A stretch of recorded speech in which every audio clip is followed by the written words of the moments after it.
Queridos hermanos, os damos una cordial bienvenida a nuestra reunión de fin de semana. Comenzamos nuestra reunión cantando una canción a Jehová, en este caso será la canción número 77, con el tema Luz en un mundo oscuro, basado en 2 Corintios 4:6. Y después haremos una oración a Jehová.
Comenzamos la primera parte de la reunión, la conferencia bíblica. En este caso, nuestro hermano Natán Farreras desarrollará el tema La escena de este mundo está cambiando. Repito, por si deseas tomar nota, la escena de este mundo está cambiando. Hermano Farreras, tienes toda nuestra atención. En la ciudad de Nueva York hay una calle que es visitada todos los años por muchos turistas, por la gran cantidad de teatros que hay en ella. Nos referimos al circuito teatral de Broadway.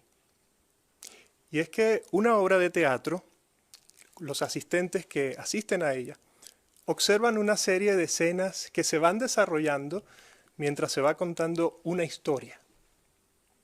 Quizás el apóstol Pablo estaba pensando en el escenario como en el que vemos dentro de un teatro, cuando escribió las palabras que encontramos registradas en la primera carta a los Corintios, capítulo 7, que les invito a leer.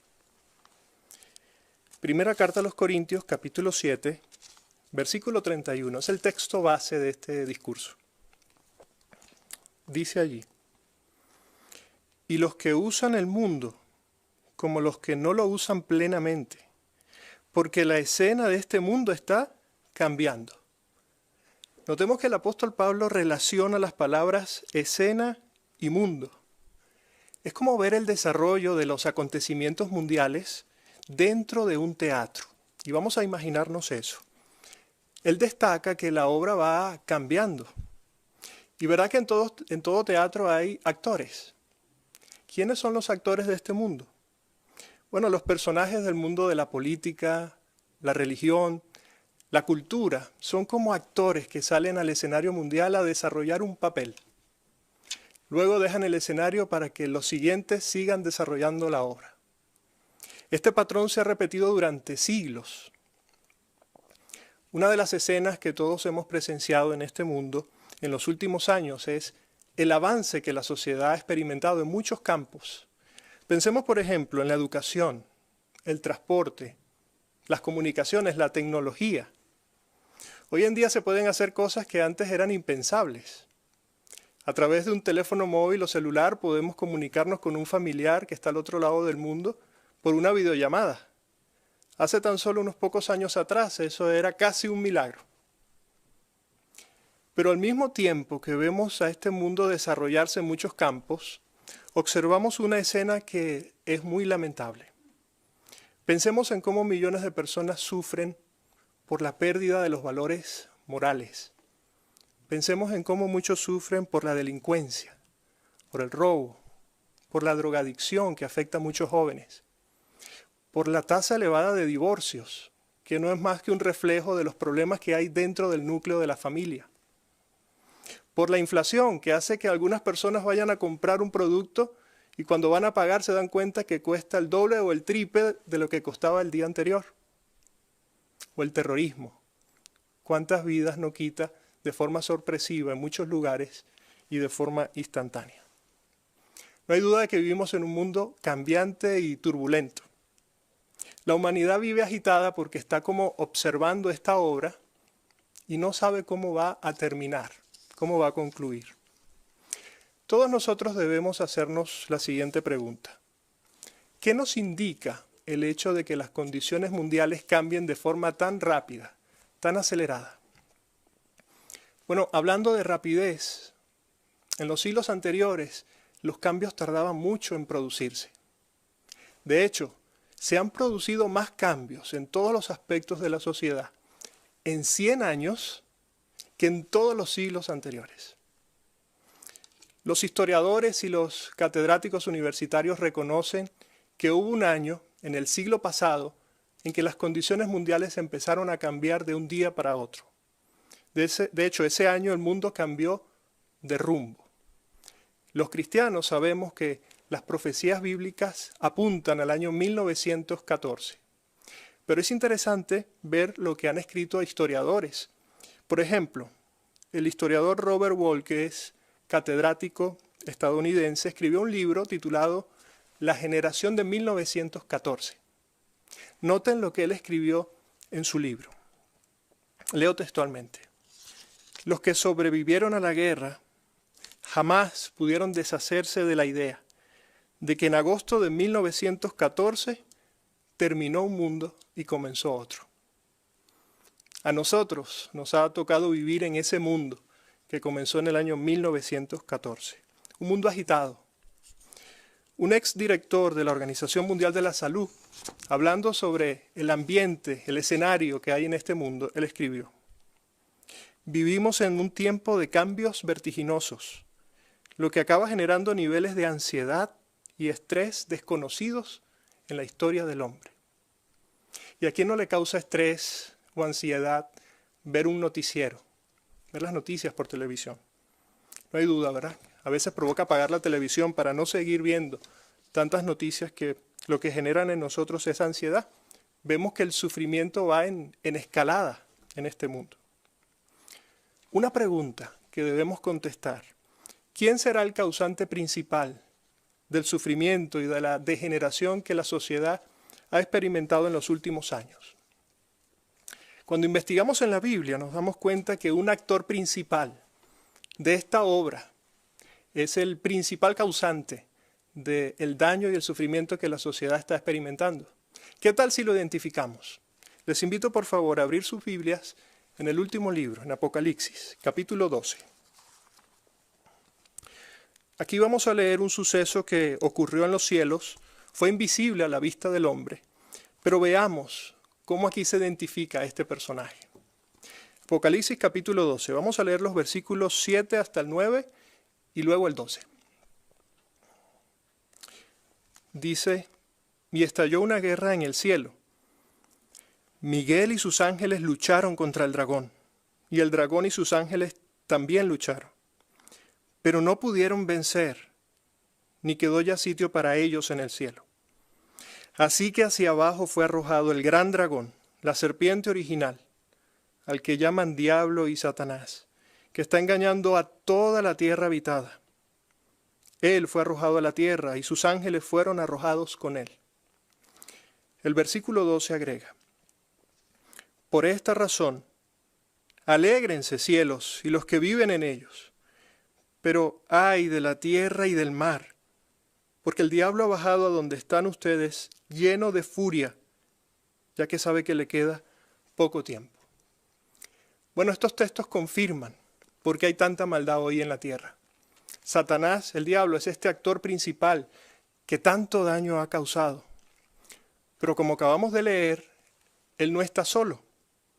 Junto con él, algunos ángeles rebeldes, conocidos en la Biblia como demonios, fueron expulsados también de los cielos por apoyar a Satanás en su rebeldía.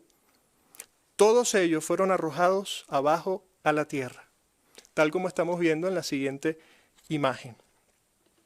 Claro, no queremos quedarnos solamente con esta parte de la escena. Necesitamos ver la escena completa para entender bien la historia. Pero por ahora vamos a quedarnos con la idea que leímos al final del versículo. El diablo está lleno de furia porque sabe que le queda poco tiempo. Dejemos que la Biblia nos permita ampliar un poco más la escena.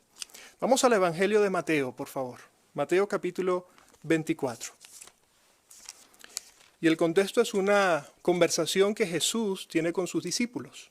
Mateo capítulo 24. Vamos a prestar atención a la palabra presencia. El versículo que leeremos es el 3.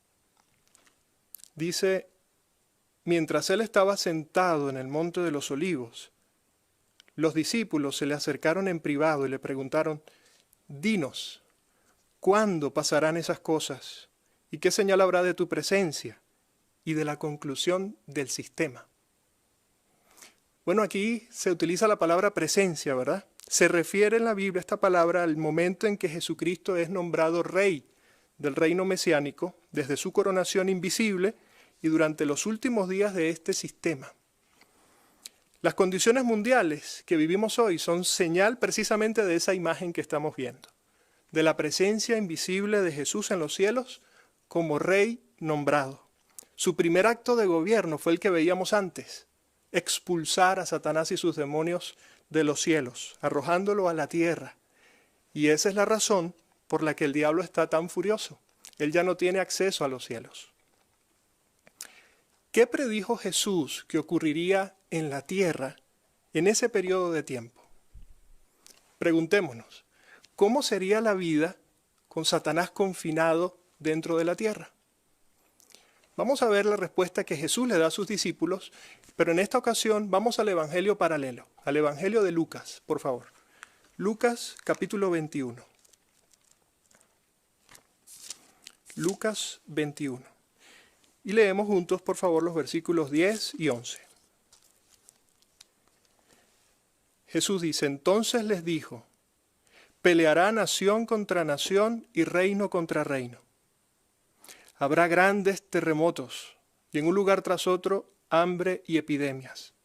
Y se verán escenas espantosas y grandes señales del cielo. Tal como vemos en la siguiente imagen, en los últimos días se han cumplido todos y cada uno de los aspectos que Jesús mencionó. Pudiéramos pasar horas hablando de cada uno de ellos, ¿verdad? Pero ¿qué tal si nos fijamos en el primero? Jesús dijo: peleará nación contra nación. ¿Qué ha ocurrido en la historia? Bueno, poco antes de que el reino se estableciera en los cielos, pero en ese mismo año, en el año 1914, ocurrió en la tierra la Primera Guerra Mundial. Nunca antes había sucedido una guerra de esa magnitud, por eso se le llama la primera. Esta se extendió hasta el año 1918. En el año 1939 arrancó la Segunda Guerra Mundial. Algunos historiadores piensan que fue una continuación de la primera. Esta se extendió hasta el año 1945. Han pasado unos 76 años. Es probable que en este auditorio haya hermanos que hayan sufrido los efectos de la guerra, quizás siendo niños o tal vez sus padres o sus abuelos. ¿Podemos decir que se alcanzó la paz cuando se terminó la Segunda Guerra Mundial? Ni mucho menos, ¿verdad? Han ocurrido un montón de conflictos bélicos en muchos lugares de la Tierra. La lista de guerras es muy larga. Tal vez nos suenen las más conocidas, las más principales. La guerra de Vietnam, la guerra de Irak, la guerra de Afganistán, el conflicto armado en Colombia, la guerra entre las dos Coreas, la guerra de Bosnia, y la lista es muy larga. Las palabras de Jesús se han cumplido, ¿verdad? Peleará nación contra nación. No hay duda que las palabras también del apóstol Juan en el capítulo 5 de su primera carta, versículo 19, también se están cumpliendo. El mundo entero está bajo el poder del maligno. Claro, un detalle interesante, no es que el mundo esté bajo el control o bajo el poder de Satanás desde el año 1914. No, siempre ha estado bajo su control, siempre ha dominado el mundo. Por eso se lo pudo ofrecer a Jesús en una tentación cuando Jesús vino a la tierra. Le pudo ofrecer los reinos de la tierra porque ya eran de él. Pero, ¿cuál es la diferencia entonces ahora? Bueno, tal como leímos en Apocalipsis, la diferencia ahora es que Satanás está confinado en la tierra. Y como leímos, está muy molesto, está muy furioso porque sabe que su tiempo se agota. Eso marca la diferencia. Ahora ejerce una influencia directa sobre la sociedad humana. Así que, hermanos, estamos viendo con una visión espiritual el desarrollo de estos acontecimientos, que es un cumplimiento de las profecías bíblicas. Somos como espectadores dentro de un teatro viendo el desarrollo de las escenas. Claro, esta obra no ha terminado. La obra continúa. La Biblia predice una serie de acontecimientos que están por cumplirse. Y los cristianos nos sentimos privilegiados de poder tener una visión clara de estos acontecimientos gracias a la dirección de Jehová, de su organización, de su espíritu y del esclavo fiel y prudente. Las profecías bíblicas indican que pronto van a tener lugar grandes cambios en la sociedad humana, muchos más.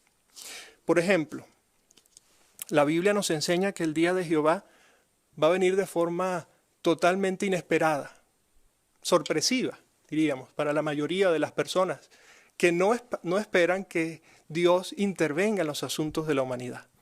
La gente está preocupada en sus propios quehaceres, en sus propios asuntos. De hecho, Jesús comparó nuestros tiempos con los tiempos de Noé. Vamos a verlo. Vamos a ubicar en nuestras Biblias el Evangelio de Mateo, capítulo 24. Mateo, capítulo 24. Y tratemos de encontrar la palabra presencia nuevamente para entender en qué punto de la historia nos encontramos. Mateo 24, 37 al 39. Dice, porque tal como eran los días de Noé, así será la presencia del Hijo del Hombre. Porque en aquellos días antes del diluvio, la gente comía y bebía. Los hombres se casaban y a las mujeres las entregaban en matrimonio. Hasta el día en que Noé entró en el arca. Y no hicieron caso hasta que vino el diluvio y los barrió a todos. Así será en la presencia del Hijo del Hombre.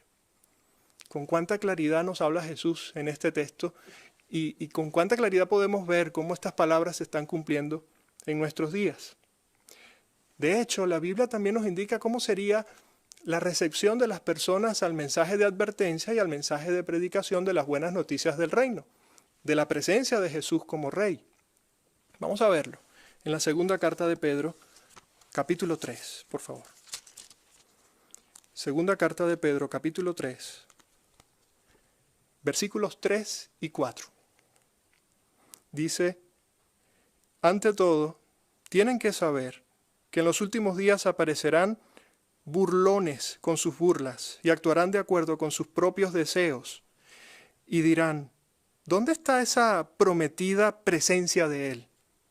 Porque desde el día en que nuestros antepasados se durmieron en la muerte, todas las cosas siguen exactamente igual que desde el principio de la creación. ¿Notamos? ¿Dónde está esa presencia de Él? Pero lo dicen en son de burla, ¿verdad? Es como diciendo, desde mis abuelos yo estoy escuchando que el reino viene, pero no llega. Esa es la actitud de las personas hoy en día en el sistema en el que vivimos. Pero ¿qué acontecimientos están por cumplirse? Bueno, justo antes del día de Jehová, las naciones van a hacer un sobresaliente anuncio. Veámoslo. Vamos a abrir la Biblia en Primera Carta a los Tesalonicenses, capítulo 5. Primera Carta a los Tesalonicenses, capítulo 5, y vamos a leer varios versículos de esta carta. Así que por favor no cierren su Biblia. Leemos primero los versículos 1 y 2. Dice, ahora bien, hermanos, no necesitan que se les escriba nada sobre los tiempos y las épocas, porque ustedes saben muy bien que el día de Jehová vendrá exactamente como un ladrón en la noche. Ya esto nos da información, ¿verdad? El día de Jehová va a llegar de forma sorpresiva, como un ladrón. El ladrón no avisa. Pero notemos el sobresaliente anuncio que se va a hacer. Versículo 3. Cuando ellos estén diciendo paz y seguridad, entonces vendrá sobre ellos destrucción repentina, como los dolores de parto de una mujer embarazada, y de ninguna manera escaparán. Un anuncio de paz y seguridad. ¿Quiénes harán este anuncio de paz y seguridad? ¿Cómo se van a involucrar los líderes políticos, los líderes religiosos, quizás los líderes de la cristiandad, en este anuncio de paz y seguridad? No lo sabemos. La Biblia no da detalles sobre esto. Pero ¿qué es lo que sí sabemos sobre este anuncio? Lo que sí sabemos es que sin importar cómo se produzca este anuncio, sin importar lo convincente que pudiera sonar escuchar hablar de paz y seguridad, los cristianos no debemos dejarnos engañar por este anuncio. La razón es muy sencilla. ¿Cómo va a haber paz y cómo va a haber seguridad en un mundo que Satanás está gobernando? Es imposible, ¿verdad? Así que sería muy triste que algunos de nosotros nos dejáramos confundir con la propaganda satánica que ponga en los medios ese anuncio de paz y seguridad. Sin importar quiénes sean los que proclamen paz y seguridad, a nosotros ese anuncio lo que nos está es avisando que el día de Jehová está comenzando. Qué emocionante es conocer estos detalles, ¿verdad? Por eso el apóstol Pablo escribió lo que leemos en los versículos siguientes, en los versículos 4 y 5. Dice, pero ustedes, hermanos, no están en oscuridad, como para que ese día los sorprenda, del mismo modo que el día sorprendería a unos ladrones. Pues todos ustedes son hijos de la luz e hijos del día. Nosotros no les pertenecemos ni a la noche ni a la oscuridad. Pero verdad, hermanos, que si uno está observando una obra, que es una obra muy mala, una obra pésima, encima las luces están así un poco apagadas, y uno está muy cansado, uno está agotado, corremos el riesgo de quedarnos dormidos aún presenciando la obra. Noten lo que el apóstol Pablo menciona en el siguiente versículo, versículo 6. Por lo tanto, no nos durmamos como hacen los demás. Quedémonos despiertos y mantengamos nuestro buen juicio. Pablo nos anima a estar despiertos en sentido espiritual, a entender el desarrollo de esta obra, de estos acontecimientos. ¿Cuál será el siguiente suceso futuro? Las profecías dicen cuando los hombres estén diciendo paz y seguridad, entonces destrucción repentina de sobrevenirles. La primera fase de esa destrucción es el ataque al imperio mundial de religión falsa, conocido en la Biblia en Apocalipsis como Babilonia la Grande. Los elementos políticos de este mundo atacarán a la religión, como cuando un actor ataca a otro actor en una obra. Va a suceder exactamente igual, acabando con las instituciones religiosas y marcando el inicio de lo que la Biblia llama la gran tribulación. Una vez que la religión falsa haya desaparecido del escenario mundial, se verá que todavía hay un grupo de personas que están adorando a su Dios Jehová de forma leal, de forma organizada y por toda la tierra. ¿Qué nos ocurrirá cuando las potencias mundiales dirijan su atención sobre nosotros? Al parecer, muchos pueblos o una coalición de naciones lanzará su ataque contra los siervos fieles de Dios, un ataque masivo. La palabra de Dios lo describe como el ataque de Gog, de la tierra de Magog. En la imagen podemos visualizar lo que ese ataque representará en el futuro. Los siervos de Dios no vivimos atemorizados por ese futuro ataque. Lo que más nos preocupa no es nuestra salvación individual. Lo que más nos preocupa es que el nombre de Jehová sea santificado. Y qué momento tan oportuno para que Jehová proteja a su pueblo y santifique completamente su nombre delante de las naciones. Como menciona Ezequiel, en ese momento tendrán que saber quién es Jehová. Confiamos, ¿verdad?, en que Jehová sabe librar de la prueba a personas de devoción piadosa. Será en ese momento cuando los elementos políticos y todos los que se oponen al reino van a desaparecer completamente del escenario mundial. Estamos presenciando cómo Jehová baja el telón de esta pésima obra, acabando con aquellos que mantienen una actitud desobediente a su rey y a su reino. El día de Jehová va a culminar en Armagedón, tal como se menciona en Apocalipsis. Satanás será echado en un abismo y Jehová va a limpiar el escenario, limpiará la tierra, trayendo unas escenas que deseamos ver. No tengamos miedo de estos sucesos futuros, al contrario, confiemos plenamente en Jehová, demostremos valor. Necesitamos demostrar valor ahora y en los sucesos que vienen. Animamos a todos los que anhelan vivir en un mundo justo a poner fe en las promesas de Jehová. ¿Qué escenas podremos ver en el futuro? Dentro de poco vamos a ver que el escenario mundial va a cambiar completamente, pero va a cambiar para mejor. Dejemos que la Biblia nos muestre un poco estas escenas. Les invito a leer el Salmo capítulo 37. Salmo capítulo 37. Vamos a leer juntos los versículos 10 y 11. Pero mientras yo lo leo, trate de observar la siguiente imagen y trate de usted meterse dentro de esa imagen. Salmo 37, 10 y 11 dice: solo un poco más y los malvados ya no existirán. Mirarás a donde estaban y ya no estarán allí. Pero los mansos heredarán la tierra y disfrutarán plenamente de abundante paz. ¿Notamos lo que Jehová nos promete? Jehová quiere que las personas mansas, como las que vemos en la imagen, puedan heredar la tierra. ¿Pero qué les ofrece? Dice, disfrutarán plenamente de abundante paz. Probablemente nunca hemos experimentado una paz como la que aquí se describe. Pero qué bueno es utilizar nuestra imaginación para vernos allí, dentro de esa escena, ¿verdad? Veamos otra escena que Jehová nos promete. En la conferencia destacamos un aspecto de la señal compuesta de Jesús para los últimos días. Nos referimos a las guerras.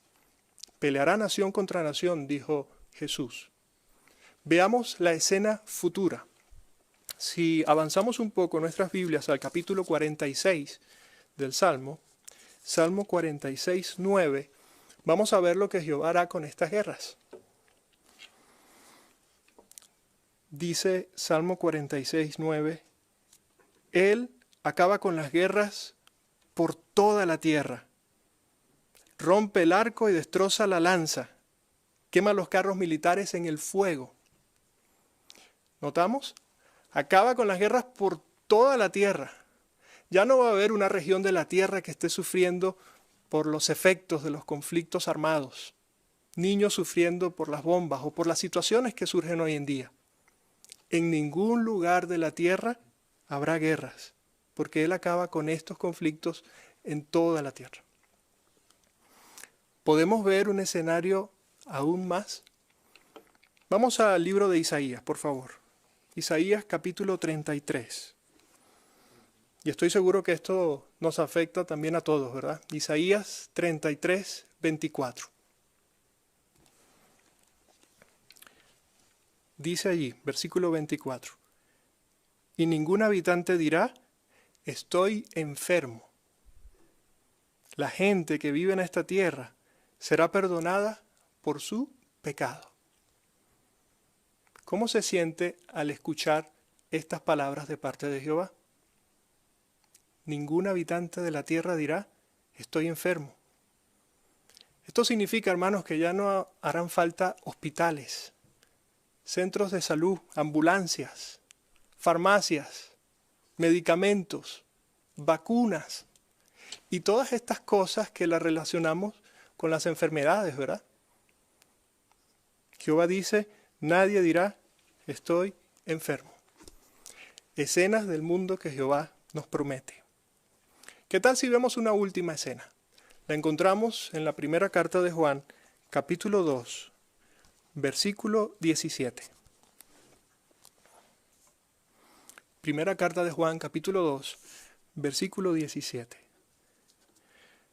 Dice, además, el mundo se está yendo, y sus deseos también, pero el que hace la voluntad de Dios vive para siempre.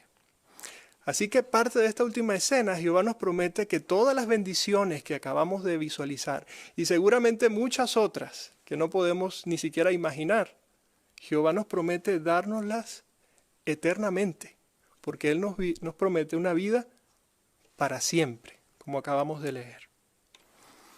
Hermanos, confiemos plenamente en las promesas de Jehová. Vamos a demostrarlo cada día con nuestros actos, con nuestros hechos. Apoyemos completamente la obra de predicación de las buenas noticias del reino y por supuesto apoyemos al Rey nombrado por Jehová. Si lo hacemos, tendremos el maravilloso privilegio de ver las escenas finales de esta obra. Pero lo más importante, Jehová nos permite ver las escenas del futuro nuevo mundo. Muchas gracias, hermano Farreras, por tu excelente presentación. De verdad que tu conferencia nos ha ayudado a identificar el tiempo en el que vivimos, no dejarnos engañar y saber cómo actuar. Muchas gracias. Pasamos a la segunda parte de nuestra reunión, el estudio semanal de la Atalaya, y nuestro hermano Alberto Rovira nos la introducirá. Pues nos alegra poder proseguir con nuestra reunión de hoy. Sin duda disfrutaremos de un programa muy instructivo. Nuestro artículo de estudio de la Atalaya, cómo fortalecernos al leer la Biblia, es un artículo interesantísimo. Vamos a dar comienzo a esta segunda parte de la reunión con una canción, como es la costumbre. Es la canción número 94 que tiene como título Agradecidos por la palabra de Dios.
pues sin duda una preciosa canción que encaja muy bien con el artículo que vamos a analizar. Así, sin duda todos valoramos muchísimo la palabra de Dios, las Sagradas Escrituras.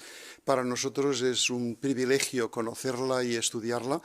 Y como habréis visto al preparar la lección de hoy, pues el artículo nos ayuda a ver que al enfrentar problemas, cuando afrontamos desafíos o pruebas, la palabra de Dios puede ayudarnos. Ciertamente va a ser una ayuda. Entonces, vamos a analizar dos ejemplos concretos, los del apóstol Pablo y los del rey David, que ilustran bien que efectivamente Jehová nos ayuda, pero también vamos a desarrollar en el artículo un nuevo método que se recomienda, una sugerencia de cómo podemos sacar verdadero provecho de nuestra lectura y estudio de la palabra de Dios. Así, sin duda, será muy práctico, nos ayudará a enriquecer nuestro conocimiento de las Escrituras y, por consiguiente, nuestro aprecio por la verdad y nuestro amor por nuestro Creador. Así, como veis, el texto que sirve de base para el artículo es Romanos capítulo 15, versículo 5. Dios da aguante, se señala esta idea como la Biblia es el método que Jehová utiliza para darnos fortaleza y aguante. Y vamos a empezar ya con nuestro análisis de este artículo. Nuestro hermano Fernández es el lector asignado para hoy, así Samuel, si nos podrías leer el párrafo primero, por favor. ¿Estamos pasando por alguna prueba difícil? Tal vez algún hermano de la congregación nos ha hecho daño. ¿O es posible que nuestros compañeros de escuela o de trabajo se burlen de nosotros porque servimos a Jehová? ¿Y qué hay si alguien de nuestra familia está tratando de que dejemos de ir a las reuniones o de hablar con otros sobre nuestra fe? Si la prueba nos está haciendo sufrir mucho, puede que nos sintamos tentados a tirar la toalla. Pero podemos estar seguros de que, ante cualquier prueba que tengamos, Jehová nos dará tanto la sabiduría como las fuerzas para hacerle frente. Pues esta es la primera pregunta. ¿A qué tipo de pruebas nos enfrentamos los siervos de Jehová? Hermana Fernández. Pues una primera situación que se puede convertir en una prueba difícil es que algún hermano de la congregación nos haga daño. Como dice Santiago 3:2, todos tropezamos muchas veces, ¿no? Así que de manera inconsciente podemos herir a otros. Es verdad, cierto. Hermano Pérez. Sí, otra prueba puede ser que sintamos la burla o el desprecio de compañeros de escuela o de trabajo y de esa forma pues nos sintamos que no valemos para nada o que no tenemos lugar. ¿Cierto? Hermano Barros. Inclusive dentro de nuestra familia alguien podía intentar o tratar de que dejemos de ir a nuestras reuniones o de hablar sobre nuestra fe. Sí, muchas gracias. ¿Alguna otra situación? ¿Cuál pudiera ser el efecto, como se dice en el párrafo, de afrontar estas pruebas? Quizá cómo nos puede llegar a afectar, hermano Cobos. Quizá podríamos sentirnos desesperados o angustiados y tirar la toalla. Muy bien. Pues de eso se trata, ¿eh? De ver cómo Jehová nos da la sabiduría para que no nos ocurra esto. Aquí tenemos un recuadro muy interesante del cual hablaremos en unos instantes. Leemos el párrafo segundo. En su palabra, Jehová nos ha dado explicaciones en detalle de cómo humanos imperfectos se enfrentaron a situaciones difíciles. Lo ha hecho para que aprendamos de ellos. Eso es lo que el apóstol Pablo, por inspiración, escribió en Romanos 15:4. Leer estos relatos nos puede dar consuelo y esperanza. Pero para ello no basta con solo leer la Biblia. Debemos permitir que lo que leemos moldee nuestra forma de pensar y llegue a nuestro corazón. Cuando necesitemos ayuda para saber cómo lidiar con algún problema, podemos seguir este método. 1. Orar. 2. Imaginar. 3. Meditar. Y 4. Aplicar. A continuación, analizaremos en qué consiste cada uno de estos 4 pasos. Y después, usaremos este método para aprender de 2 relatos bíblicos, uno sobre el rey David y otro sobre el apóstol Pablo. Muchas gracias. La pregunta 2 requiere que leamos Romanos capítulo 15, versículo 4 antes para tener la idea. Un voluntario que nos lo quisiera leer. Hermana Farreras, por favor. Porque todas las cosas que fueron escritas anteriormente fueron escritas para nuestra enseñanza, para que mediante nuestro aguante y el consuelo de las Escrituras tengamos esperanza. Muchas gracias. Así, de acuerdo con estas palabras de Pablo, ¿qué efecto puede tener en nosotros la lectura de la palabra de Dios?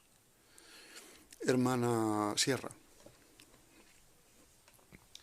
Sí, los relatos que aparecen en la Biblia son basados en la vida real, así que los problemas y a las situaciones que ellos tuvieron que enfrentarse es posible que nosotros estemos pasando por lo mismo o algo parecido, y estos ejemplos nos pueden servir como un referente y nos pueden ayudar a tomar buenas decisiones e incluso nos pueden animar y consolar. Es verdad, gracias. Hermana Bisoni. Sí, si dejamos que lo que leemos nos moldee en nuestra forma de pensar y que llegue de verdad a nuestro corazón, entonces sí que podemos de verdad encontrar consuelo y esperanza de estas escrituras. Cierto, muchas gracias. Hermano Clavero. Y para conseguir este efecto positivo en nosotros, pues la atalaya de esta semana nos plantea un método que podemos seguir: orar, imaginar, meditar y aplicar. Así es, muy bien, excelente. Y como ya hemos mencionado, vamos a aplicar este método usando los ejemplos de la vida del apóstol Pablo y del rey David.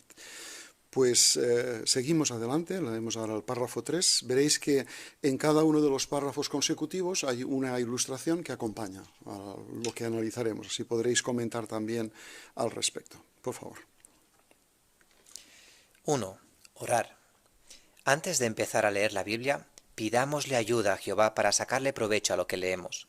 Por ejemplo, si estamos buscando consejos para solucionar un problema, pidámosle que nos ayude a encontrar en su palabra principios que nos guíen. La pregunta 3. Antes de empezar a leer la Biblia, ¿qué deberíamos hacer y por qué? Hermano Palau. Pues si queremos sacarle el máximo provecho a la lectura de la Biblia, que al fin y al cabo es la palabra de Jehová, pues deberíamos pedirle ayuda a él, orándole. Así es, muy bien. Hermana Rodríguez. Y porque además el poder del Espíritu Santo puede llevarnos a encontrar principios bíblicos que justo sean los que aplican a la situación que nosotros estamos enfrentando en ese momento. Es verdad, muy bien. Hermana Ordóñez. Por eso, como nos dice en Filipenses 4, 6 y 7, si algo nos preocupa, pues debemos de orarle específicamente a Jehová para que nos ayude con su Espíritu a encontrar la solución mediante su palabra. Así es, muy bien. Hermano Sierra.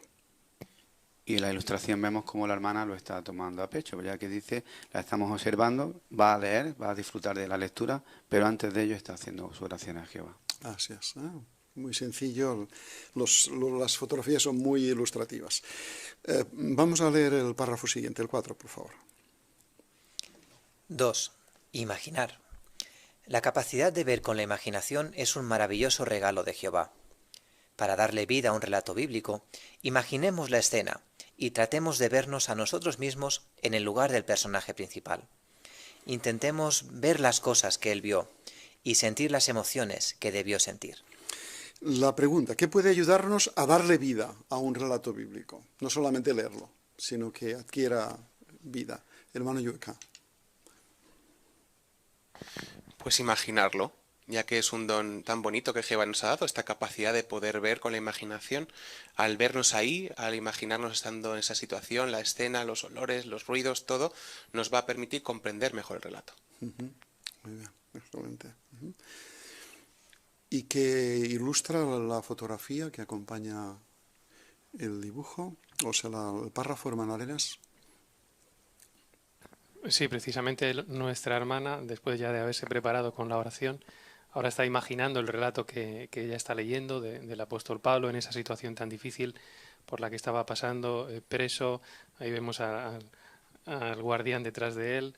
Entonces está imaginándose esa situación para poder comprender esas emociones que el apóstol Pablo de seguro pasó en esos momentos difíciles. Eso es. Hermano Cobo.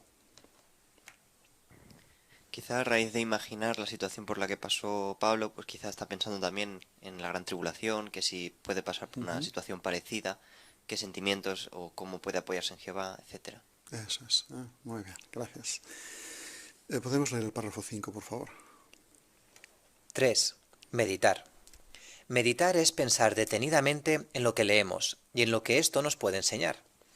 Nos ayuda a conectar ideas y a comprender mejor el tema. Leer la Biblia sin meditar es como mirar las piezas de un rompecabezas esparcidas en una mesa, pero sin unirlas. Meditar es como colocar cada pieza en su sitio para ver el cuadro completo. Algo que nos ayudará a meditar es buscar la respuesta a preguntas como estas. ¿Qué hizo este personaje para resolver su problema?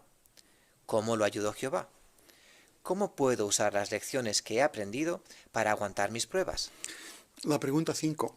¿Qué es meditar y qué nos ayudará a hacerlo? Hermana Llueca. Bueno, pues es de lo que hemos leído, pensar, pero detenidamente, con paciencia, también ver esto que nos puede enseñar. Así podemos conectar bien las ideas, entender bien los temas. Muy bien, gracias. Hermano Ordóñez. Sí, se muestran unas ayudas para meditar, para que no tenga efecto en nosotros, como hacernos las preguntas cuando leemos la Biblia de qué hizo este personaje para resolver el problema, cómo lo ayudó Jehová y cómo puedo usar yo estas lecciones. Eso, efectivamente. Hermana Farreras. Me ha gustado mucho el ejemplo que muestra el párrafo de las piezas de un rompecabezas esparcidas. No sirve de nada si están allí puestas, pero cuánto nos ayuda la meditación colocar cada pieza en su lugar. Un relato puede cobrar una vida y un panorama completamente diferente si nos hacemos preguntas que nos ayuden a imaginar y a sacarle provecho. Así es, muy bien. Hermano Jimeno. De hecho, en la ilustración del párrafo se ve cómo está utilizando la publicación Testimonio Cabal para poder entender y meditar mejor en la porción que acaba de leer de la Biblia. Muy bien, así es. Hermana Rodríguez. A mí esto me recordaba a los discursos que escuchamos a veces, en los que se unen muchos datos de la Biblia y parece que es la primera vez que escuchamos ese discurso, ¿no? Y eso es porque quien lo ha presentado ha meditado mucho en la información, ha relacionado ideas que probablemente todos hemos leído, pero que ahora se presentan como un cuadro completo y parece algo nuevo para nosotros, pero no lo era. Muy bien. Como una obra teatral completa, ¿verdad? Como hemos disfrutado en nuestro discurso público. Hermana Bisoni. Y aquí vemos la hermana en otra posición, entonces puede ser que ya en lo largo del día ha seguido pensando en los primeros textos que ha leído, ha seguido meditando y esto le ha permitido de conectarlo con ideas que conocía ya y añadir nuevas y en esta manera tener un cuadro más completo. Así es, muy bien, muchas gracias, excelentes comentarios. Pues bueno, vamos a la última recomendación de la que leemos en el párrafo 6. 4. Aplicar. Jesús dijo que si no aplicamos lo que aprendemos, somos como un hombre que construye su casa sobre la arena. Trabaja duro, pero sus esfuerzos no sirven de nada. ¿Por qué? Porque cuando lleguen las tormentas y las inundaciones, la casa se vendrá abajo. De manera parecida, si oramos, imaginamos y meditamos, pero no aplicamos lo que aprendemos, nuestros esfuerzos no habrán servido de nada. Cuando lleguen las pruebas o la persecución, nuestra fe no será lo bastante fuerte. Por otro lado, si estudiamos y aplicamos lo que aprendemos, tomaremos mejores decisiones, tendremos más paz y nuestra fe se fortalecerá. Sigamos estos 4 pasos para ver qué podemos aprender de un relato sobre el rey David. Pues la pregunta para este párrafo, número 6. ¿Por qué debemos aplicar lo que aprendemos? Hermana Rovira. Una de las cosas nos lo muestra Isaías 48, 17, cuando nos dice que es Jehová nos enseña para nuestro bien. Entonces, una de las mejores cosas es que tomaremos buenas decisiones, pero que nos servirán tanto ahora como en el futuro. Gracias. Bien, gracias. Hermano Oyes. Y por el contrario, el capítulo 7 de Mateo, en los versículos 24 al 27, nos permite entender lo que sucede con el que escucha, pero no hace. Cuando llegan las pruebas es como una casa construida sobre la arena, se viene abajo. Por lo tanto, si no somos capaces de aplicar lo que aprendemos, tampoco podremos resistir las pruebas. Es verdad, cierto. Hermana Llueca. Y es interesante lo que dice el párrafo, que sería trabajar duro, pero que nuestros esfuerzos no valdrían de nada. Qué lástima, ya que hemos dedicado esos esfuerzos, lo ideal sería que pudiéramos aplicarlos. Sería una pérdida si no. Desde luego que sí. Hermano Farreras. Y vemos en la imagen cómo esta hermana está aplicando lo que ha estudiado, probablemente pensando en el apóstol Pablo, que también estaba predicando. Eso lo animó a ella también a predicar, a dar testimonio, y eso la va a hacer sentir en paz y va a fortalecer su fe con Jehová. Muy bien, gracias. Mana Rodríguez. Y es muy interesante que el párrafo relaciona esto con aguantar cuando venga la persecución.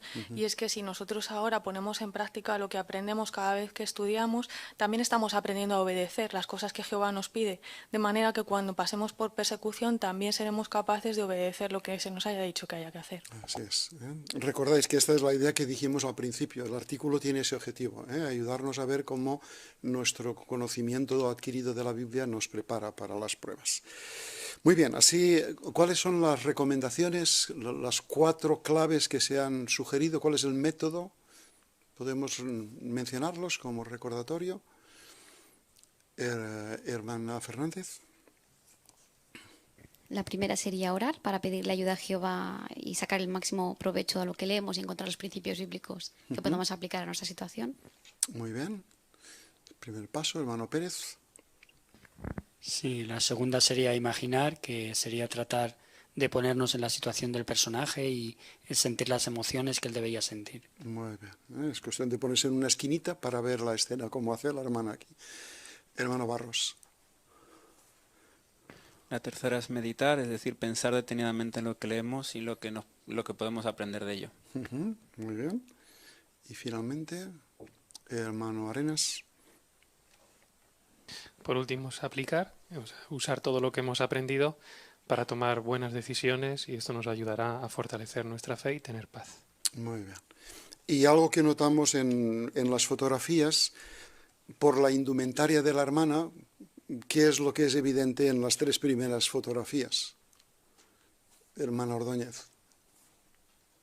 Pues que todo está sucediendo en el mismo día, que todos los pasos los está siguiendo. Sí. Porque va vestida de la misma manera, ¿verdad? Entonces es en diferentes momentos del día en que empieza a orar para leer la Biblia, desarrolla su imaginación y luego medita. Y finalmente en la predicación en otro momento. Pues bueno, vamos a aplicar este método ahora con los 2 personajes que hemos mencionado. ¿Qué podemos aprender del rey David? Es el primer subtítulo. Así, vamos a leer el párrafo 7. ¿Ha traicionado nuestra confianza un amigo o un miembro de nuestra familia? En ese caso, nos beneficiará repasar el relato de un hijo del rey David llamado Absalón, que traicionó a su padre y trató de quitarle el reino. ¿Cuál es el relato bíblico que vamos a analizar? Hermano Jimeno. El relato de cómo Absalón, hijo del rey David, traicionó a su padre y trató de quitarle el reino. Muy bien. Pues con eso nos basta en este párrafo porque luego entraremos en detalles. Leemos el 8. 1. Orar. Teniendo presente el relato, contémosle a Jehová de manera específica cómo nos sentimos porque nos hayan tratado mal. Después, pidámosle que nos ayude a encontrar los principios que nos muestren qué hacer. ¿Qué podemos hacer para que Jehová nos ayude? Casi deberíamos decir qué debemos hacer para que Jehová nos ayude. Hermano Gil. Pues si nos han tratado mal, al igual que ocurrió con David, pues de manera específica debemos de orar a Jehová y contarle cómo nos sentimos para que nos pueda ayudar. Así es, muy bien. Hermana Arenas.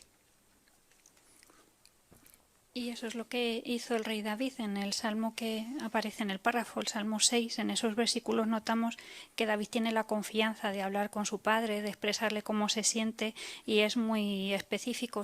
Él dice eso, que se siente agotado, cuánto ha llorado, la tristeza, pero a la vez que se siente confiado en que Jehová le va a escuchar y ayudar. Muy bien. Hermano Palau. Y debemos recordar que un mismo relato tiene muchos puntos de vista y muchas lecciones. pero si queremos que Jehová nos ayude a centrarnos en una lección específica que necesitamos en ese momento, debemos orarle también de manera específica. ¿Cierto? Muy bien. Como habéis señalado, oramos a Jehová para pedir su ayuda. ¿Cuál es el objetivo cuando nos enfrentamos a una prueba, a un problema? ¿Cuál es el objetivo que persigue esa oración? Hermana Rovira. Pues que podamos encontrar principios que nos ayuden a afrontar la prueba. Muy bien, ¿no? A tomar las decisiones que sean oportunas. Vamos al siguiente aspecto, en el párrafo 9. 2. Imaginar. Pensemos en lo que nos cuenta este relato e imaginemos cómo le afectó todo esto al rey David. Su hijo Absalón se esforzó durante años por ganarse el cariño de la gente. Cuando pensó que era el momento oportuno, envió espías por todo Israel a fin de preparar al pueblo para aceptarlo como rey. Llegó a convencer de que se uniera a la rebelión a Aitofel, que era amigo íntimo y consejero de David. Entonces Absalón se autoproclamó rey y trató de capturar y matar a David, que tal vez estaba gravemente enfermo en ese momento. Cuando David se enteró de todo, huyó de Jerusalén. Finalmente, el ejército de Absalón se enfrentó a los hombres leales de David. El ejército rebelde perdió y Absalón fue asesinado. Muchas gracias. Esto sí parece una obra de teatro, ¿verdad? ¿Cómo resumiríais el relato de David y Absalón? Hermano Oyes. Absalón, que era el hijo de David, llevaba varios años intentando atraer a la gente a su causa hasta que al final dio comienzo a una rebelión contra su padre. Y Aitofel, un amigo y consejero del rey, se unió a la rebelión, lo que provocó que David, que posiblemente estaba enfermo, tuviera que huir rápidamente para salvar su vida. Perfecto, muy bien, resumido, excelente. ¿Cómo acabó la historia de esa rebeldía, ese levantamiento en contra de David? Hermano Barros. Pues David tuvo que huir, Absalón se enfrentó a los hombres leales de David y acabó derrotado y asesinado. Así es, muy bien. Podemos ver el párrafo 10, por favor. A continuación, imaginemos cómo debió sentirse David. Amaba a Absalón y confiaba en Aitofel. Aún así, los dos lo traicionaron. Le causaron mucho dolor y hasta trataron de matarlo. David podía haber pensado que sus otros amigos también se habían unido a Absalón y haber desconfiado de ellos. Podría haberse centrado en sus sentimientos e intentar huir él solo del país. O, desesperado, podría haberse dado por vencido. Pero no hizo nada de eso. Más bien, superó esta difícil prueba. ¿Cómo pudo hacerlo? La pregunta, ¿qué podría haber hecho el rey David? Hermano Clavero. Pues su hijo, el que quería, y su amigo Aitofel, en quien confiaba, los dos le traicionaron. Entonces podría haberse vuelto una persona desconfiada y haber transmitido eso al resto de sus amigos y personas de confianza. Muy bien. Hermano Cobo. También podría haber intentado huir él solo. En cambio, se apoyó en otros amigos que también amaban a Jehová. Así es, muy bien. Hermana Bisoni. O también podría haberse dado por vencido. Así es, muy bien. Hermana Yueca. Y el párrafo al principio también nos invita a que nos lo imaginemos, como hemos visto en la anterior. O sea, estoy enfermo, mi hijo, mi mejor amigo, me traicionan.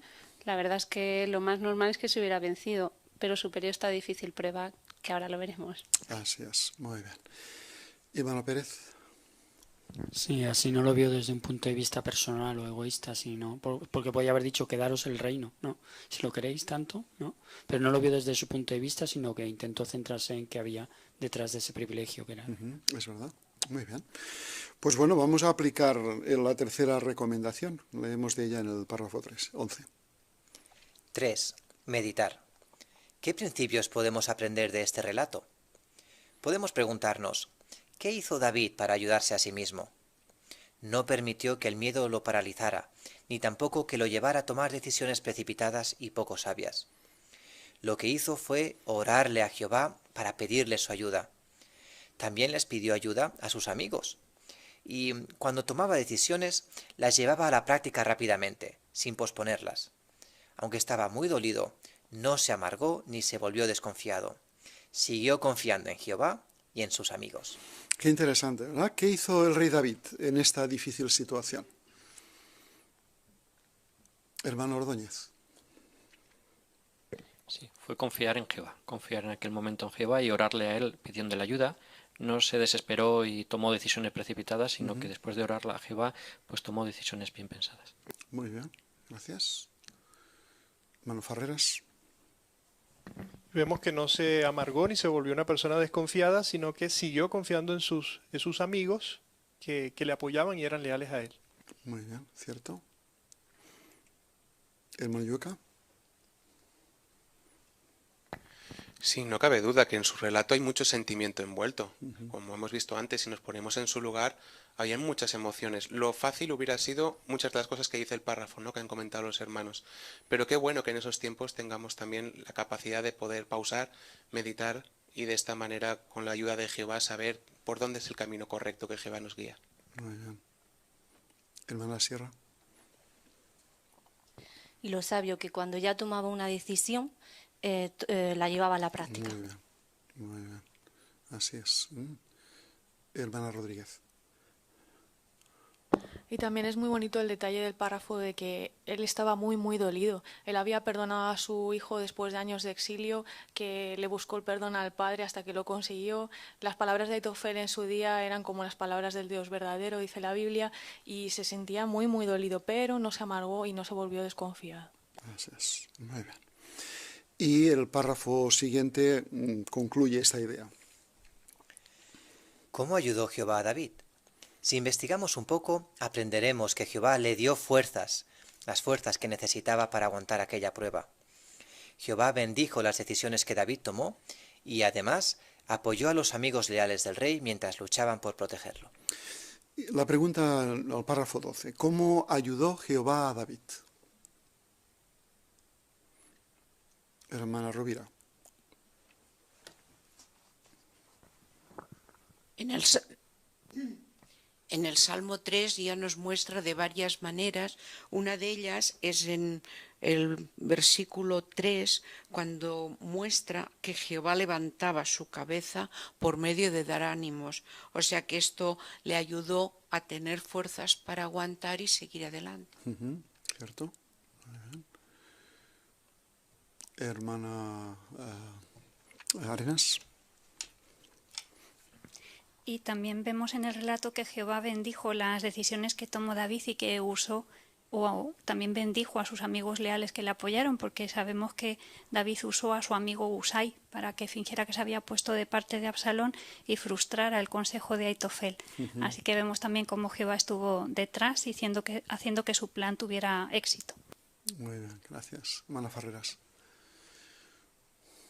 Y una expresión de la confianza de él se muestra en el versículo 2, porque él dice, muchos dicen de mí, Dios no lo va a salvar. Pero el 3 menciona, pero tú, Jehová, eres mi escudo, estás alrededor de mí, me levantas. Entonces, él se podía ver agobiado por los comentarios negativos que la gente daba de él en la situación en la que estaba, pero él seguía confiando en Jehová. Es verdad, ¿cierto? Hermano Gil. Y como menciona el encabezamiento de este salmo, es justo cuando David estaba huyendo de su hijo de Absalón. Así que en el peor momento se demostraba que David estaba confiando en su padre Jehová y que Jehová lo iba a salvar. Sí. Sin duda es una buena lección también para nosotros. Claro, claro que lo es. Muy bien. Hermano Pérez. Sí, siguiendo esta idea me gusta cómo lo expresa el versículo 7 de aquí del Salmo, cuando dice, porque tú golpearás a todos mis enemigos en la mandíbula, ¿no? Un rey poderoso como era David podía haber pensado, esto lo arreglo yo, ya verás, ¿no? Pero no pensó así, sino que él cifró su confianza en Jehová y lo dejó en sus manos, ¿no? De que él lo iba a arreglar. Así es. Os gustaría que leyéramos los versículos 5 y 6 de este relato, que ponen de relieve esa confianza. ¿Quién querría leerlos, por favor? Versículo 5 y versículo 6. Hermano Clavero. Me acostaré y dormiré, y me despertaré sintiéndome seguro, porque Jehová siempre me da su apoyo. No tengo miedo de decenas de miles que por todos lados se ponen en fila contra mí. Muy bien. ¿Algún comentario que queréis hacer sobre estas palabras? Hermano Arenas. Sí, en una situación tan complicada como la que estaba pasando David, si nos ponemos en su lugar, pues es fácil que nos robe el sueño, ¿no?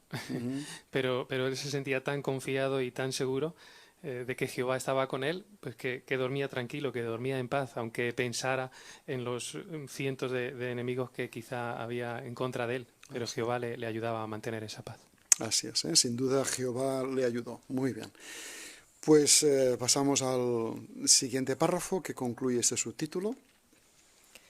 4. Aplicar.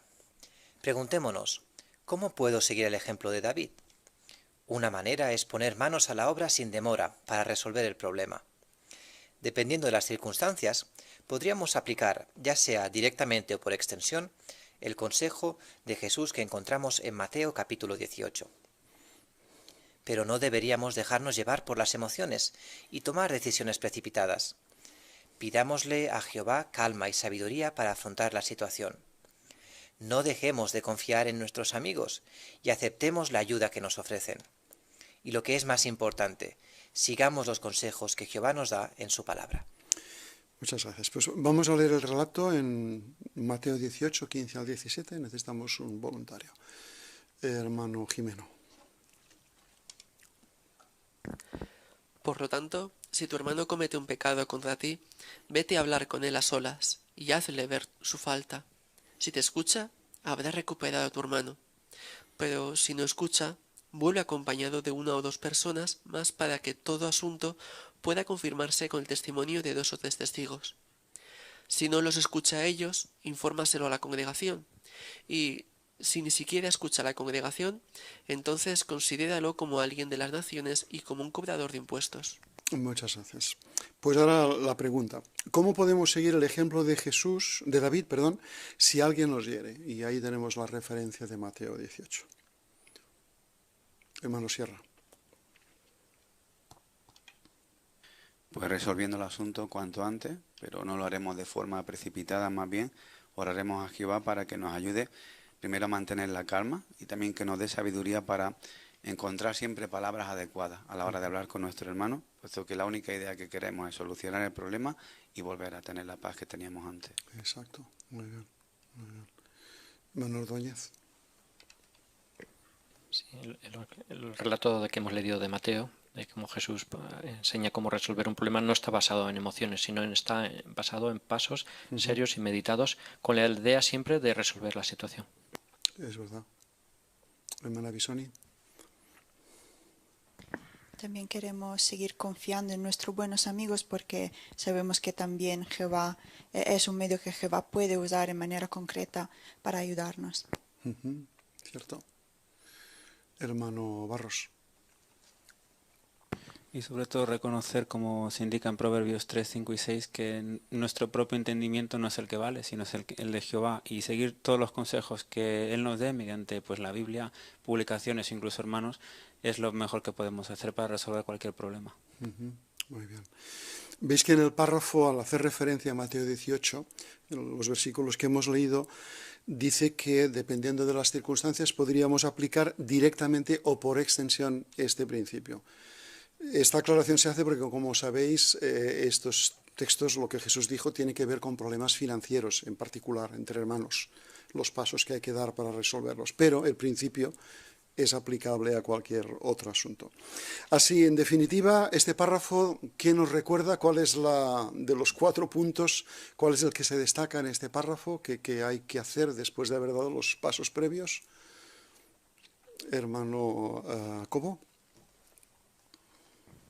Hay que aplicarlo y sin demora. Exactamente, muy bien.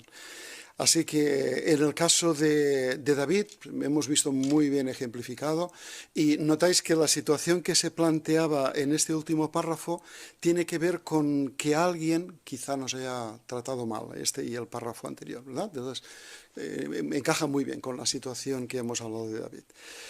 Pues aprendamos de Pablo. ¿Qué podemos aprender del apóstol Pablo? Vamos a leer el párrafo siguiente, el 14, por favor. ¿Se opone nuestra familia a que sirvamos a Jehová? ¿O vivimos en un país donde nuestra obra está muy restringida o incluso prohibida? Si es así, nos puede animar leer 2 Timoteo 1, 12 a 16 y 4, 6 a 11 y 17 a 22. Pablo escribió esta parte de las Escrituras cuando estaba en prisión. Pues aunque no vamos a leer estos relatos, los habréis leído sin duda y podréis mencionarlos si lo veis oportuno. ¿En qué situaciones puede animarnos leer estos relatos de la segunda carta de Pablo a Timoteo? Hermano Jimeno. En las situaciones que estemos teniendo oposición, ya pueda ser por parte de la familia o incluso por parte de los gobiernos que estén restringiendo nuestra obra de la predicación. Muy bien. Hermana Sierra. Esto le pasó a Pablo en 2 Timoteo 1:15. Hubo muchos cristianos que debido a la persecución lo abandonaron, pero sí hubo otros que lo animaron y lo apoyaron, como fue Onesíforo, ¿no? Que fortalecer tuvo que ser para Pablo, que la situación en la que estaba en prisión, este cristiano tan leal lo buscó desesperadamente, arriesgando su propia vida hasta que lo encontró. Así es, muy bien. Hermana Rovira. Y en el versículo 17 del capítulo 4 también nos muestra que a pesar de lo que estaba sufriendo Pablo, pero tenía la plena confianza en que Jehová lo estaba protegiendo y guiando, porque dice que el Señor sí estuvo de mi lado y me fortaleció. Y también una de las cosas, como también se ha comentado, de sus amigos, porque en el versículo 19 y para abajo ya nos muestra, da saludos a muchos amigos en particular que sin duda fueron de gran ayuda para él. Es verdad, muy bien. Hermana Llueca. Bueno, y en el 4:7 nos anima a pensar que pese a todo lo que había pasado, él mismo lo dice. Dice, he terminado la carrera, me he mantenido en la fe. Él pudo y nosotros también podremos. Sin duda. Pues vamos a aplicar la fórmula de los 4 pasos. Empezamos con el 15. 1. Orar. Antes de leer esos versículos, contémosle a Jehová nuestro problema y cómo nos sentimos. Seamos específicos. Entonces, pidámosle a Jehová que nos ayude a encontrar en los relatos de las pruebas de Pablo principios que nos orienten en nuestro caso. ¿Qué podemos pedirle a Jehová? Hermana Fernández. Pues mientras leemos los relatos de las pruebas por las que tuvo que pasar Pablo, que podamos encontrar los principios bíblicos que nos ayuden en nuestra situación. Muy bien. Hermano Clavero. Y podemos contarle nuestro problema, cómo nos sentimos, y además menciona el párrafo que seamos específicos. Muy bien. Bien, pues veamos el segundo paso en el párrafo 16. 2. Imaginar. Veámonos a nosotros mismos en la situación de Pablo. Está en prisión en Roma. Aunque ya había estado preso antes, esta vez está seguro de que lo van a ejecutar. Lo han abandonado algunos de sus compañeros y está totalmente agotado. ¿Cuál era la situación de Pablo? Hermana Ordóñez. Pues él se encontraba preso, pero esta vez sabía que lo iban a ejecutar. Y luego él estaba muy triste porque muchos de sus compañeros lo habían abandonado, pero aún así no se centró en esta situación. Muy bien. Hermana Arenas. Y vemos cómo se sentía, que estaba realmente agotado y triste en algunos versículos de los que veíamos antes, ¿no? En un momento dado dice que se sintió en la boca del león, o en el capítulo 1, versículo dice estoy sufriendo, que se encontraba en una situación realmente difícil. Sin duda. Hermano Gil. Como dice el párrafo, estaba agotado, ¿no? Sus amigos, como se comentó, lo habrían traicionado porque lo habían dejado. En 2 Timoteo 1:15 decían que todos los hombres de la provincia de Asia se habían apartado de él, así que posiblemente quizás se sentía solo en la prisión y la única ayuda pues la que tenía era la de Jehová. Así es, muy bien. Y hermano Yuca. Y al ponernos también en la escena, podemos pensar qué diferencias había de la anterior vez que había estado en prisión, qué situación se encontraba, cómo era en qué condiciones, incluso qué comía, si le daban de beber. Esas cosas que son pequeños detalles nos pueden hacer pensar, ¿no?, también otros sentimientos de angustia que podía tener en ese momento. Muy bien. Y la fotografía que hemos visto de nuestra hermana meditando nos ayuda a pensar, ¿verdad? Porque vemos la escena de él en la prisión. Leemos el párrafo 17, por favor. Pablo podría haberse centrado en el pasado y haber pensado que si hubiera tomado otras decisiones, tal vez no lo habrían arrestado. Podría haber estado resentido con los hombres de la provincia de Asia, que lo habían abandonado, y haberse vuelto desconfiado con sus demás amigos. Pero no hizo nada de eso. ¿Por qué pudo seguir confiando en sus amigos y en Jehová? Y la pregunta del párrafo 17, ¿qué podría haber hecho Pablo en esta situación? Hermano Pérez.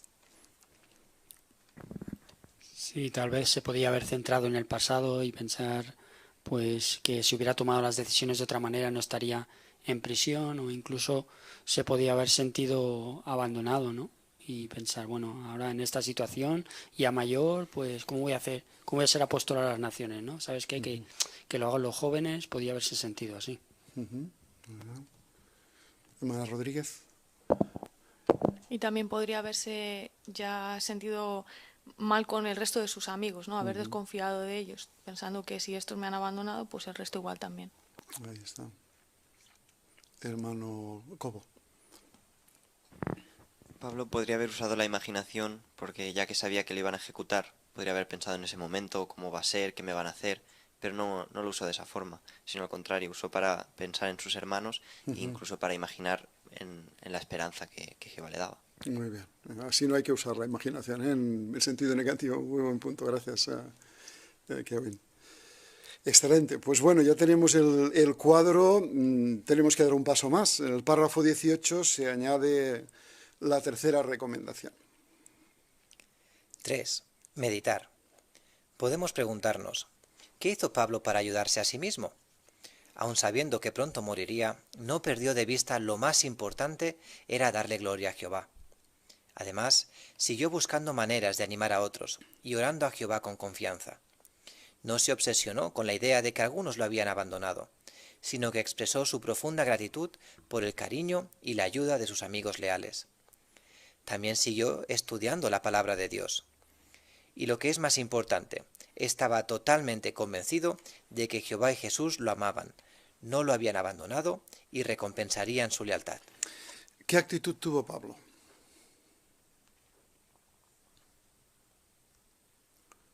Hermano Ordóñez. Sí, pues tuvo una actitud positiva en aquella situación. Sí, él, aunque sabía cómo iba a acabar la situación, que iba a morir, se centró en seguir pidiéndole a Jehová ayuda para aquel tiempo y no seguir meditando en cosas malas. Y también algo interesante, que siguió estudiando la Biblia en aquella situación. Muy bien, gracias. Hermano Sierra.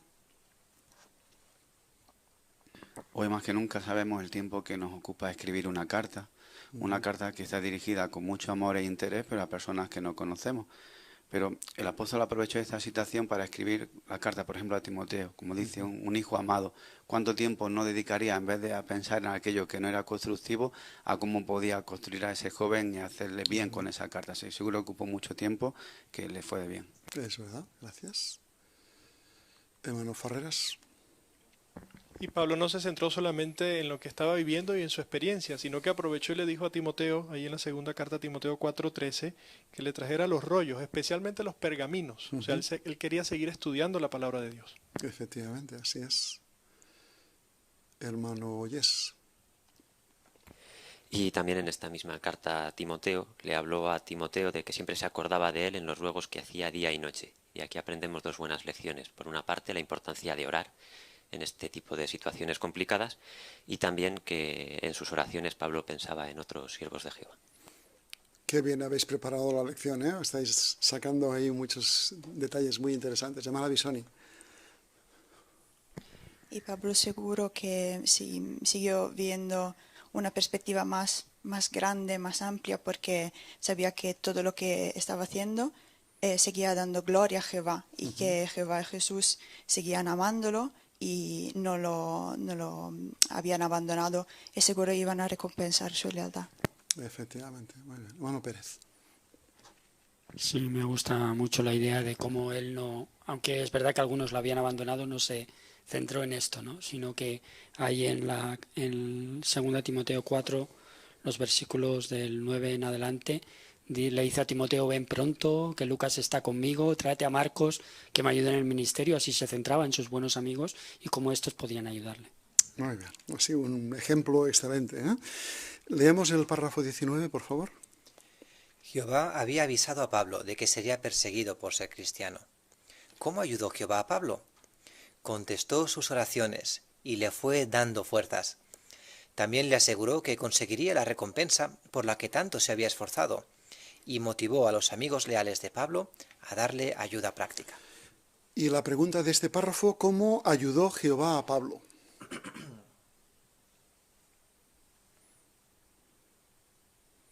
Hermana Farreras.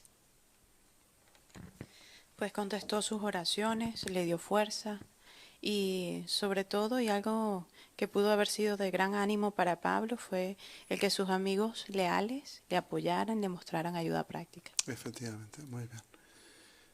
Hermana Yuca.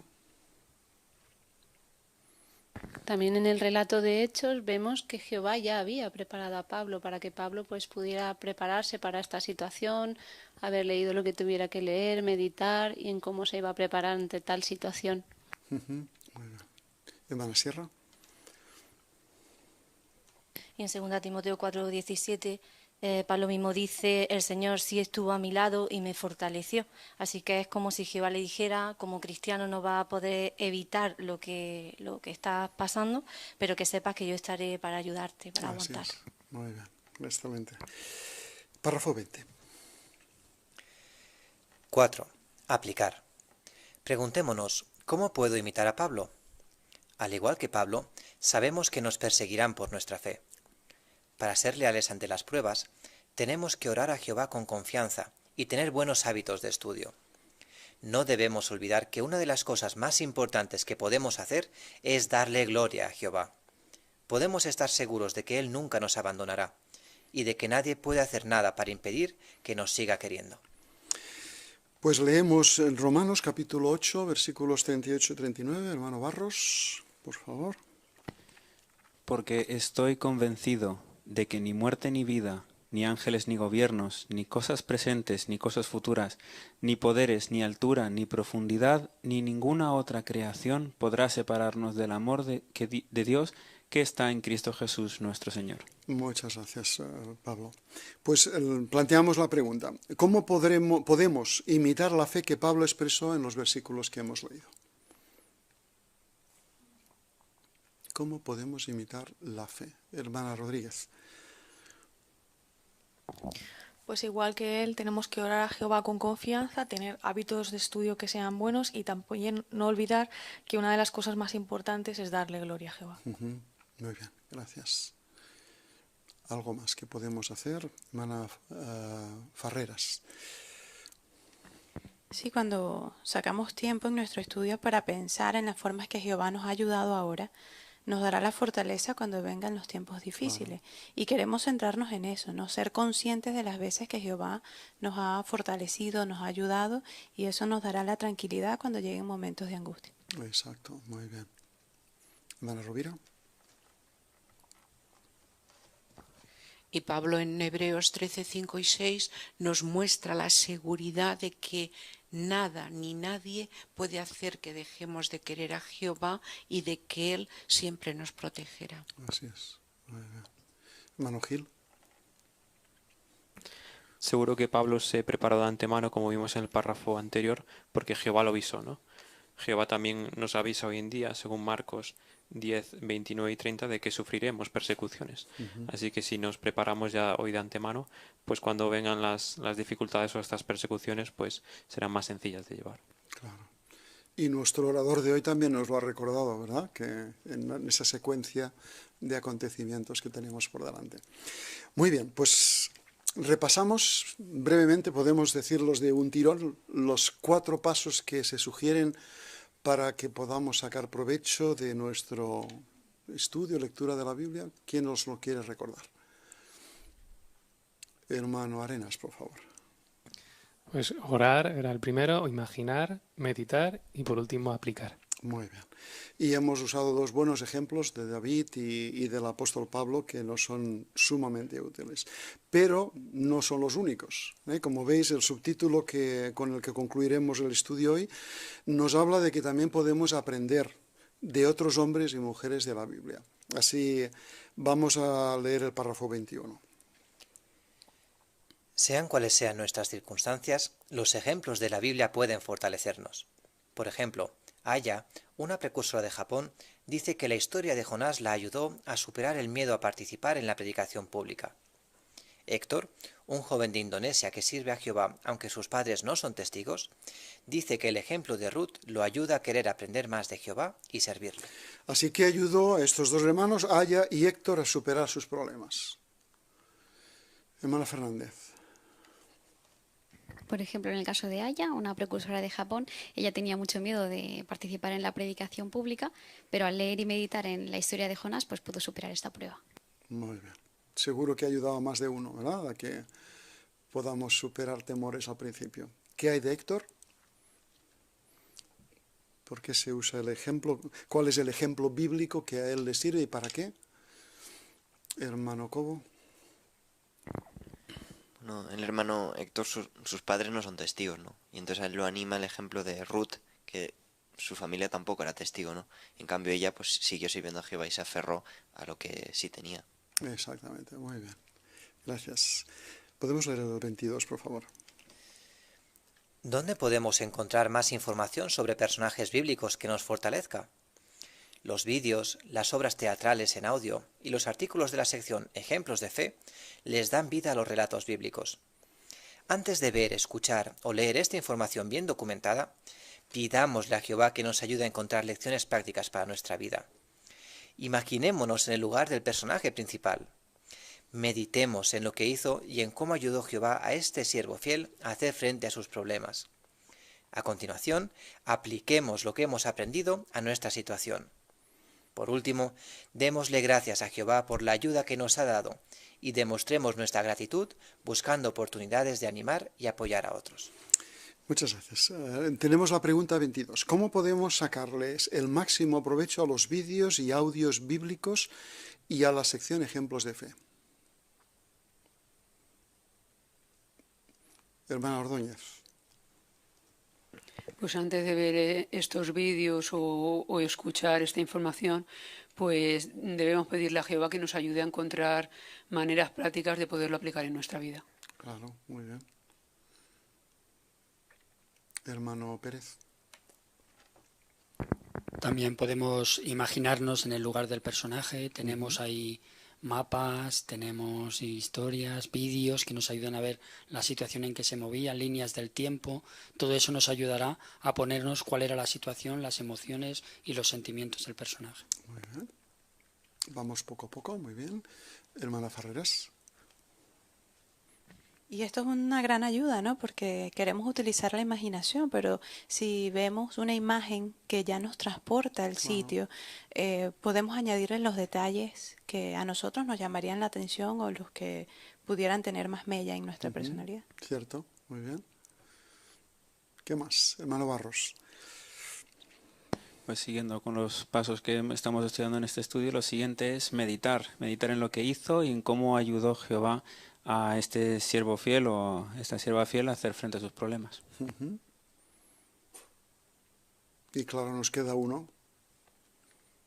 Hermano Ordóñez. Aplicar lo que hemos aprendido. Muy bien. Así, fantásticas estas sugerencias, ¿verdad? Muy, muy prácticas. Recordáis que al principio había una nota en uno de los párrafos iniciales diciendo que esto solo es una sugerencia. Hay otros métodos que podemos encontrar en las publicaciones, en cómo leer la Biblia y estudiarla, pero ciertamente es muy práctico. Y el párrafo concluye diciendo que hay un quinto paso que tenemos que dar, que ha ido flotando durante todo el estudio. Hermano Clavero. Pues mostrar nuestro agradecimiento a Jehová por estas herramientas y también por los pasajes de de personajes bíblicos que nos animan y nos fortalecen tanto, y esto lo podemos hacer pues cuando nos esforzamos por animar a otros. Exactamente, muy bien. Pues bueno, hemos llegado a la conclusión de nuestro estudio con el párrafo 23, lo vamos a leer y lo analizamos. La vida en este mundo controlado por Satanás puede ser dura, y a veces no sabremos qué hacer. Pero no tenemos por qué inquietarnos o tener miedo. Jehová sabe por lo que estamos pasando. Cuando necesitamos ayuda, promete sostenernos con su poderosa mano derecha. Estamos seguros de que Jehová nos ayudará y la Biblia nos dará las fuerzas para superar cualquier dificultad. Muchas gracias, Samuel, por muy buena lectura. Nos ha ayudado a disfrutar también del artículo. ¿Qué nos promete Jehová en Isaías 41, 10 y 13? Pues vamos a leer esta última cita y a continuación planteamos la cuestión. Hermano Jimeno, por favor. No tengas miedo, porque estoy contigo. No te angusties, porque yo soy tu Dios. Yo te daré fuerzas. Sí, yo te ayudaré. Con mi mano derecha de justicia, de veras te sostendré. Porque yo, Jehová tu Dios, tengo agarrada tu mano derecha. Soy el que te dice, no tengas miedo, yo te ayudaré. Muchas gracias. La pregunta, ¿qué nos promete Jehová en Isaías 41, 10 y 13? ¿Qué es lo que nos promete, hermano Oyes? Pues nos promete que cuando vengan las pruebas, cuando vengan las dificultades, Él va a sujetarnos, a agarrarnos con su mano derecha y a evitar que caigamos. Así es, muy bien. Hermana Yueka. Por eso, como nos dice el párrafo, no tenemos que inquietarnos por lo que tiene que venir. Tenemos al Dios Todopoderoso dándonos la mano, ayudándonos. Muy bien, podemos estar tranquilos. Como dice la última frase del párrafo, que Él nos dará fuerzas para superar cualquier dificultad. La Biblia nos dará las fuerzas, en Jehová en realidad es el que nos da las fuerzas. Pues muy bien, tenemos todavía 3 preguntas para repasar las ideas tan interesantes que hemos analizado. Veamos las respuestas que daríamos. No sé si sabremos ya qué 4 pasos teníamos que nos ayudarán a sacarles el máximo provecho a los ejemplos bíblicos. Podemos referirlos una vez más. ¿Cuáles son los 4 pasos que nos tienen que ayudar? Hermano Farreras. Vimos la importancia de orar a Jehová antes de empezar a leer la Biblia, luego utilizar al máximo nuestra imaginación, meditar en lo que estamos estudiando. Vimos que estos 3 pasos podemos hacerlo en una misma sesión de estudio y luego el 4º párrafo sería aplicar lo que hemos estudiado. Así es, muy bien. Y ahora hablemos de los ejemplos concretos que hemos analizado. ¿Qué aprendisteis personalmente de los ejemplos de David y Pablo? Hermana Rovira. David no permitió que el miedo lo paralizara, siempre pidió la ayuda a Jehová y sobre todo no tomó decisiones precipitadas y fue un amigo muy leal para sus amigos. Así es, muy bien. Mana Rodríguez. A mí me ha gustado mucho que en ambos casos tuvieron que sufrir el hecho de que sus amigos o su gente más cercana los abandonara. Y también podría pasarnos a nosotros, que personas a las que queremos mucho nos abandonen, ¿no? Pero ellos no desconfiaron de los demás y además se centraron en ayudarlos. Así es, muy bien. Hermano Oyes. Y de Pablo también he aprendido que es importante mantener una buena rutina espiritual, seguir estudiando y orando en circunstancias de oposición y persecución. Así es, perfecto.